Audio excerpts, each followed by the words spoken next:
Seja muito bem-vindo à Batista Vila Formosa, uma igreja que existe para adorar a Deus e cuidar de pessoas. Eu sou o pastor Gabriel Porto e no estudo dessa semana eu vou dar continuidade à matéria que nós estamos estudando, que é a Bibliologia do Antigo Testamento. No estudo da semana passada eu falei sobre os 5 primeiros livros da Bíblia, o Pentateuco.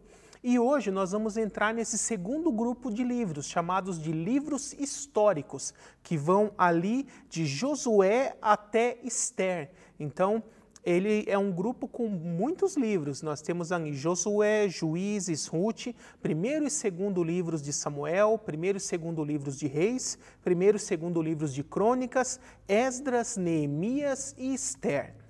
Então vamos ver se nós conseguimos explanar de uma forma bem breve e bem sucinta todos esses livros no estudo de hoje. Primeiro eu quero falar de Josué, fazendo aquela transição do final de Deuteronômio, onde Moisés passa a liderança para Josué e depois morre. Então no livro de Josué nós já temos aquele povo que está às margens do Jordão, prestes a atravessar o Jordão para poder tomar a terra prometida, liderados por Josué.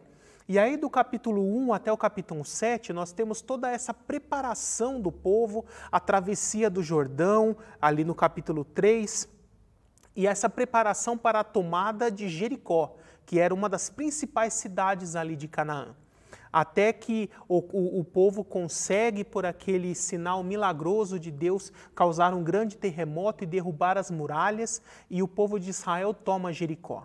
E nós temos ali no capítulo 7 o pecado de Acã de ter tomado ali uma capa e bens dos cananeus que Deus tinha proibido, que tudo deveria ter sido queimado e destruído, e por conta disso ele e toda a sua família são mortos. Depois dos capítulos 8 a 12, nós temos as conquistas de várias outras cidades. E dentro ali no capítulo 10, versos 12 a 14, nós temos um evento muito interessante, onde eles estavam numa batalha que estavam demorando muito e o sol estava se pondo e se anoitecesse o exército inimigo ia conseguir fugir. Então Josué ele ora a Deus pedindo para que o sol e a lua parassem.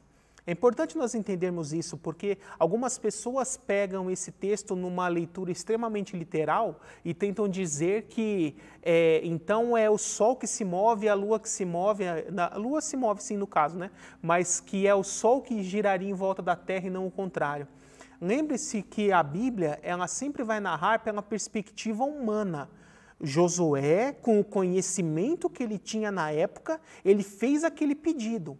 E os homens daquela época pensavam que era o sol que se movia em volta da terra. E é lógico, Deus, conhecendo todas as coisas, entendeu o que ele queria dizer e que ele queria que o dia permanecesse claro por mais tempo. Então, na verdade, o que parou foi a terra, não foi o sol. Mas esse tipo de leitura não pode ser levado extremamente literal. O importante aqui é que Deus, por um ato milagroso, fez com que o dia ficasse claro por quase 24 horas ininterruptas, para que o povo de Israel pudesse conseguir vencer essa batalha.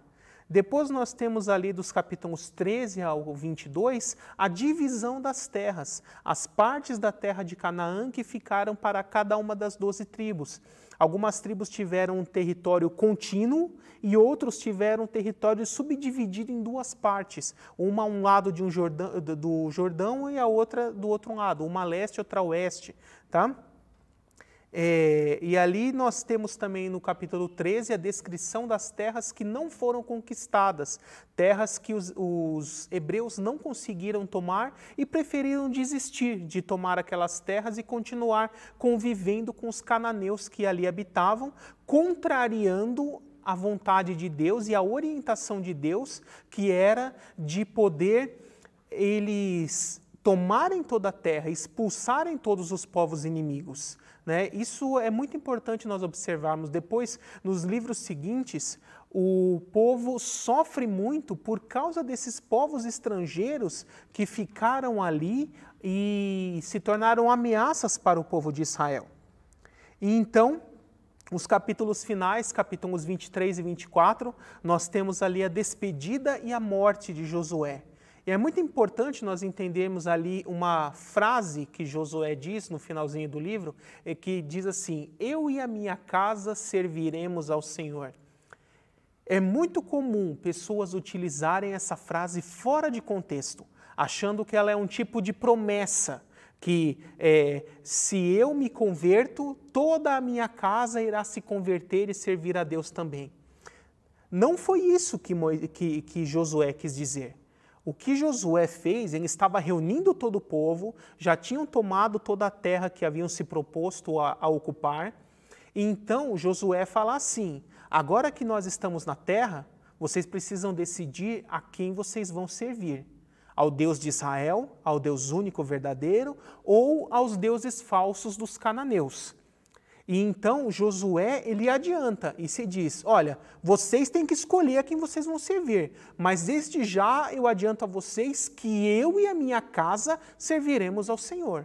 Ou seja, que eu e a minha casa já estamos decididos que iremos servir a Deus.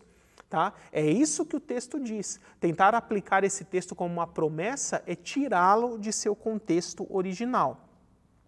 E depois que o povo já estava na terra, né, Josué morre, não foi preparado nenhum líder para liderar sobre todo o povo após a morte de Josué.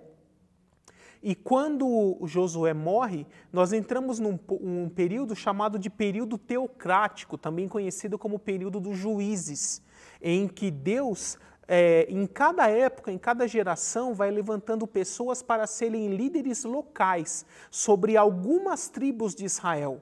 Nenhum líder, talvez até com a exceção de Samuel, foi juiz sobre todo Israel ao mesmo tempo. Todos os outros, eles foram líderes locais, liderando aos poucos, em apenas regiões de Israel.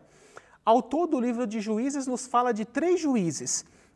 São eles Otniel, Eude, Sangar, Débora, Gideão, Tolá, Jair, Jefté, Ibissã, Elon, Abdom, Sansão e, por último, Samuel. Como eu já falei em estudos anteriores, esses juízes eles eram concomitantes, ao mesmo tempo que um liderava uma região, o outro liderava outra e assim por diante. Eles não foram todos se sucedendo no tempo, muitos tiveram ministérios intercalados. Tá? O livro de Juízes, durante o desenvolvimento do período teocrático, ele foi sendo registrado pelos sacerdotes. E quem compilou essa versão final do livro de Juízes foi o profeta Samuel. Depois nós temos também o livro de Ruth, que ocorreu também nesse período dos Juízes. E é um livro com uma história bem simples, é um livro pequeno, ele pode se dividir em 4 partes ali.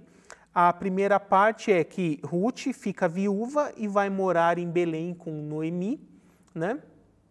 Depois, na segunda parte, Ruth e Boaz se conhecem e se apaixonam. Boaz era ali um descendente de Judá. Na terceira parte, Boaz consegue resgatar Ruth e se casa com ela, porque ele era parente do primeiro marido dela que havia falecido. E por último, Ruth e Boaz geram Obed, que foi avô do rei Davi, ou pai de Jessé, se você quiser também detalhar mais. Tá? Então, a importância do livro de Ruth é mostrar que Deus não leva só em conta genealogias e descendências para o seu povo. Porque, como eu já disse, lá em Gênesis 49, estava profetizado que o Messias viria de Judá. Mas perceba que Ruth, ela não era hebreia, ela era ali de um povo cananeu. Mas, mesmo não sendo hebreia, ela creu no Deus de Israel e entregou sua vida a ele. E aos olhos de Deus, ela passou a se tornar uma hebreia, se tornar parte do povo de Israel.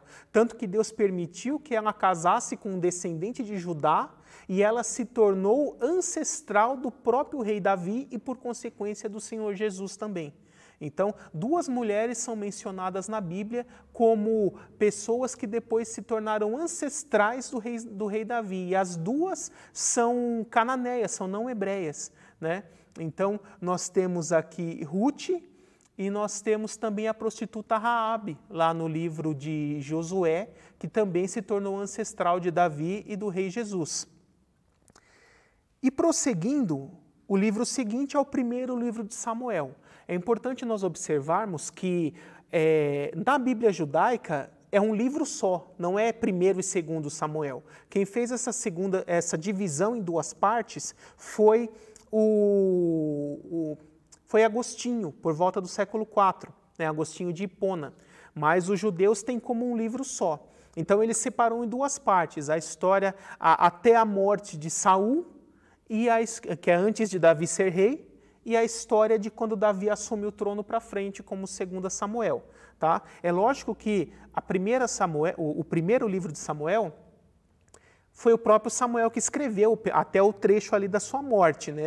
Antes da sua morte para frente, já foram os profetas, os sacerdotes ali da casa de Samuel. Samuel era um dos líderes ali dentre os profetas e os sacerdotes, e ele tinha seus aprendizes e discípulos, e eles deram continuidade à história, escrevendo o livro que hoje nós chamamos de 2º Samuel. Então, a história de 1º Samuel. Do capítulo 1 até o 7, nós temos o nascimento e o chamado de Samuel. Ele nasceu de uma mãe que era estéril, então ela orou a Deus e Deus concedeu que ela tivesse um filho, e ela fez uma promessa de consagrar esse filho ao Senhor. Então, depois de alguns anos ali, quando ele tinha idade suficiente, levou ele ao sacerdote Eli, para que ele fosse consagrado ali para trabalhar e ficar junto com Eli e os sacerdotes durante toda a sua vida. Depois do capítulo 8 ao 15, Saul se torna rei, mas depois é rejeitado. É muito importante nós explicarmos bem a questão de Saul. Deus já tinha no seu coração de colocar Davi como rei, mas Davi não tinha nem nascido nessa época. E o povo de Israel estava clamando por um rei, queria um rei do mesmo jeito que os povos pagãos tinham. E aí Deus fala para Samuel, não fique triste, porque não é a você que eles estão rejeitando, é a mim. Eles não querem ser governados diretamente por Deus, eles querem um rei humano. Então Deus, até como uma forma de punição sobre Israel, dá a eles um rei do jeitinho que eles queriam. Alto, forte, bonitão, mas ímpio e mau, igual os reis dos povos ímpios. E eles sofreram muito ali na mão de Saul. Até que, depois que Saul ele estragou totalmente o seu reinado e foi definitivamente rejeitado por Deus, Deus conclama a Samuel para ir ungir Davi como o próximo rei. E aí, dos capítulos 16 a 30, Davi é ungido para se tornar o próximo rei. Né? Dentro desse bloco, nós temos ali no capítulo 17, um texto muito conhecido em que Davi mata o gigante Golias. No capítulo 25, a morte de Samuel. Até que no final do livro, ali no capítulo 31, Saul se suicida durante uma guerra, quando ele vê que não tem mais condições de vencer, e termina o primeiro livro de Samuel. Então, o segundo livro de Samuel começa exatamente nessa sequência, onde dos capítulos 1 a 7, Davi vence a oposição, tanto interna quanto externa, e se torna rei, é coroado rei. Né? Dentro desse trecho nós temos o capítulo 5, onde Davi conquista Jerusalém, porque até então Jerusalém era dominado por um povo chamado de Jebuseus, ele não era território dos hebreus, mas Davi consegue tomar essa fortaleza, ele ocupa essa cidade e faz dela a capital de seu reino. E dali para frente Jerusalém continuou como a capital do reino judeu, até a queda da nação de Israel, que eu vou mencionar mais à frente. Tá? E aí dos capítulos 8 a 10, nós temos que Davi conquista várias vitórias em guerra. 11 e 12 é aquele episódio onde Davi adultera com Batseba, é repreendido e se arrepende, mas sofre as consequências de seus atos.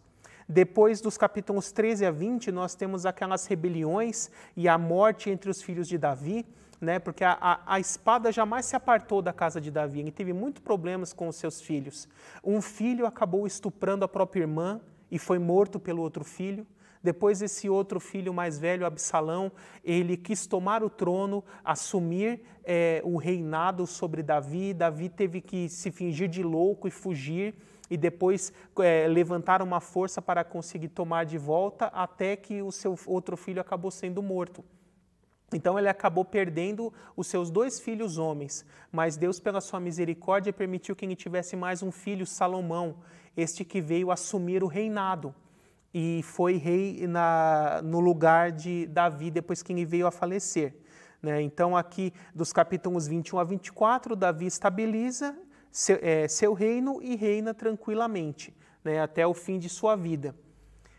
O livro de Reis, ele não é exatamente uma continuação dos livros de Samuel, porque ele repete alguns eventos com mais detalhes e por outra ótica, tá? Então, ele começa dos capítulos 1 a 11 e ele descreve os reinados de Davi e Salomão, que é o que nós chamamos também de reino unificado, quando todas as 12 tribos estavam sob o domínio de um mesmo rei.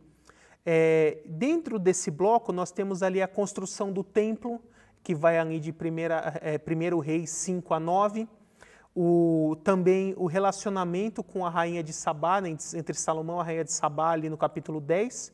E aí, no segundo bloco, dos capítulos 12 a 14, nós temos o reinado de Roboão, que foi filho de Salomão, e isso causou uma divisão do reino. O reino se quebrou em 2 partes, com a rebelião de Jeroboão e divisão do reino, que é descrita ali no capítulo 12. E depois nós temos a descrição de reis no norte, reinando sobre 10 tribos de Israel, e reis no sul, reinando só sobre Judá e Benjamim. O povo de Israel se dividiu, se quebrou em 2 reinos. Então, ali no capítulos 13 a 15, nós temos os reinados de Abia e Asa, em Judá, no sul, e de 15 a 22, os reinados de Nadab até Acasias, no norte. E dentro desse bloco, os capítulos 17 a 29 nos relatam a história de Elias e a história de Eliseu, 2 profetas bíblicos, Elias e depois seu discípulo Eliseu. No cânon judaico, esses 2 livros, 1º e 2º Reis, também são um livro só, tá? Que também foram subdivididos já depois de Cristo por teólogos cristãos, quando o cânon completo dos 66 livros da Bíblia foi montado. O livro de 2º Reis, ele começa ali dos capítulos 1 a 13, reinando sobre os reinados de Acasias, Jorão, Jeoás, no norte, sobre o reino do norte, que levou o nome de Israel, depois ficou ali com a capital em Samaria.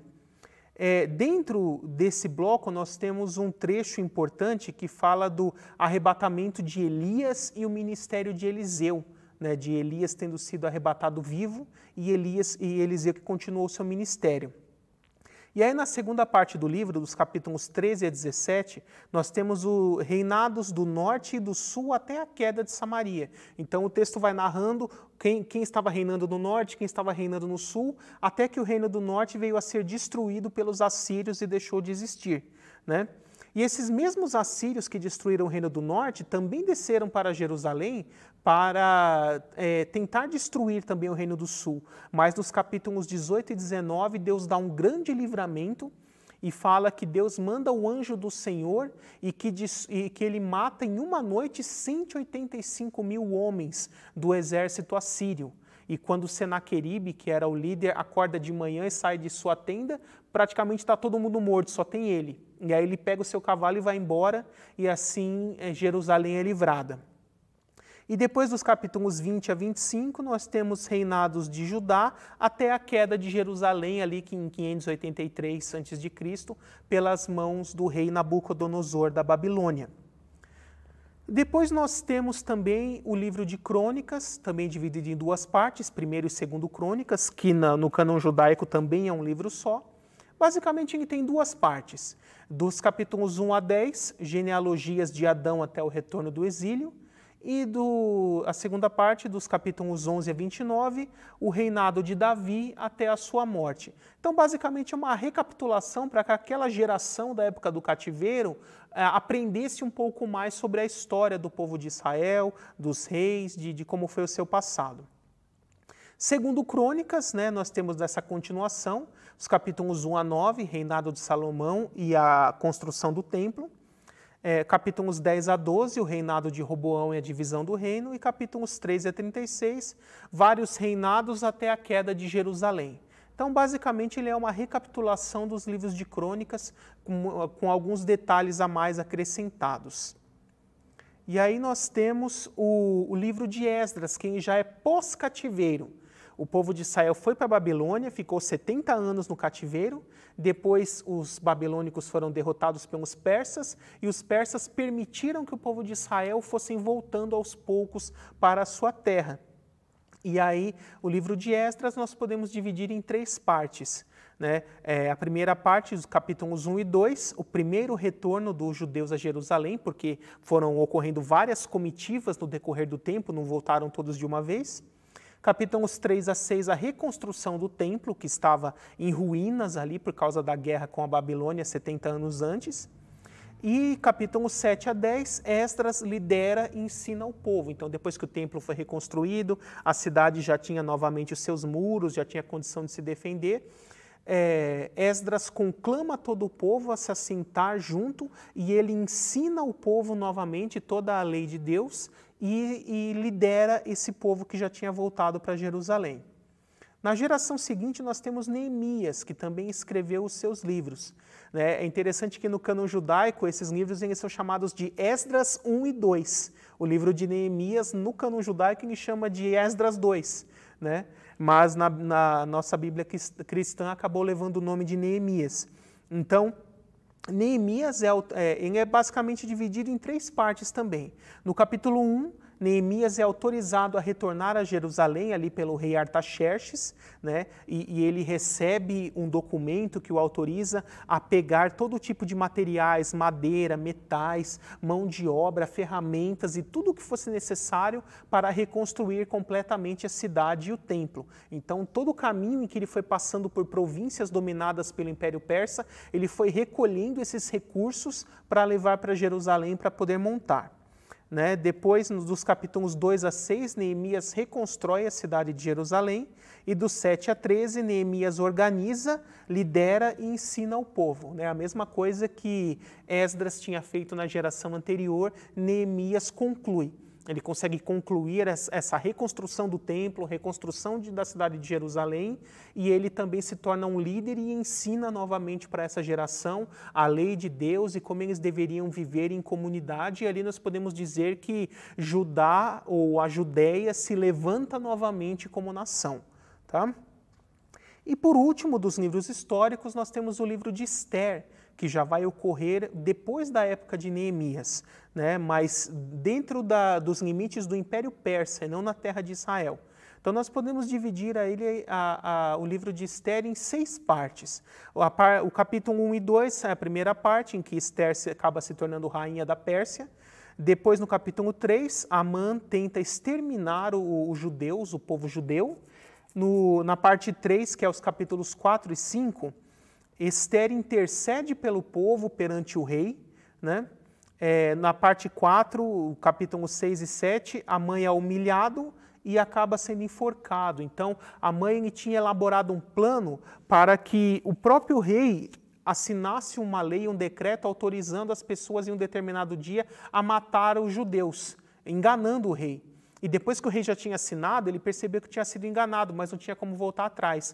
Então ele fez um outro decreto dizendo que os judeus poderiam se defender e matar aqueles que os atacassem nesse dia e que eles não seriam responsabilizados por essas mortes. Então os judeus se armaram, se defenderam e nesse dia eles conseguiram se defender e não foram exterminados. E o próprio Amã acabou sendo enforcado na forca que ele mandou construir para Mardoqueu, que era o tio ali de Ester que cuidava dela. Então, na quinta parte, capítulos 8 e 9, o plano de Amã falha e os judeus sobrevivem. E na última parte, que é o capítulo 10, Mardoqueu se torna governador. É importante nós explicarmos que o texto canônico de Ester termina no capítulo 10, verso 3, porque no Concílio de Trento, a Igreja Católica adicionou mais 6 capítulos e alguns versículos no livro de Ester. Vai do 10, verso 4 até o capítulo 16. Mas essas adições, elas são lendas, são ficções que foram escritas muitos séculos depois, por volta do século II. E os judeus não reconhecem esses textos como fiéis nem inspirados. E é por isso que as Bíblias, tanto a judaica quanto a cristã protestante, não têm essas adições no livro de Esther. Ele oficialmente termina no capítulo 10, verso 3. Então, esses são os livros históricos. Recapitulando rapidamente aqui, nós temos ali Josué, Juízes, Ruth, 1º e 2º Samuel, 1º e 2º Reis, 1º e 2º Crônicas, Esdras, Neemias e Esther. No estudo de hoje nós vimos ali, de uma forma bem breve, os livros históricos do Antigo Testamento. Espero que esse estudo tenha sido edificante para você, que Deus abençoe, e vamos fazer uma oração para encerrar esse estudo. Santo Deus, Pai de amor, todo-poderoso, peço, Senhor, para que abençoe todos que estão assistindo esse estudo, para que o Teu Espírito Santo possa consolidar nos corações de todos eles esse Teu ensinamento e que eles possam trazer aplicações práticas para as suas vidas, confiando e crendo na Tua palavra que é santa, poderosa, viva e eficaz. Supre as necessidades de cada um dos que estão assistindo, Senhor, para que eles tenham o que precisam. Essa é a nossa oração que fazemos, já agradecendo, em nome de Jesus. Amém. Que Deus abençoe a todos vocês e nos vemos na semana que vem no próximo estudo, onde eu darei continuidade com os livros poéticos da Bíblia. Você sabia que a Bíblia também é um livro de poesias? Poesias, músicas, canções e vários tipos de narrativas. Nós estudaremos os livros de Jó, Salmos, Provérbios, Eclesiastes e Cantares, os chamados livros poéticos da Bíblia. Não perca no próximo estudo da semana que vem, onde nós estudaremos os livros poéticos. Que Deus abençoe a todos e até o próximo estudo.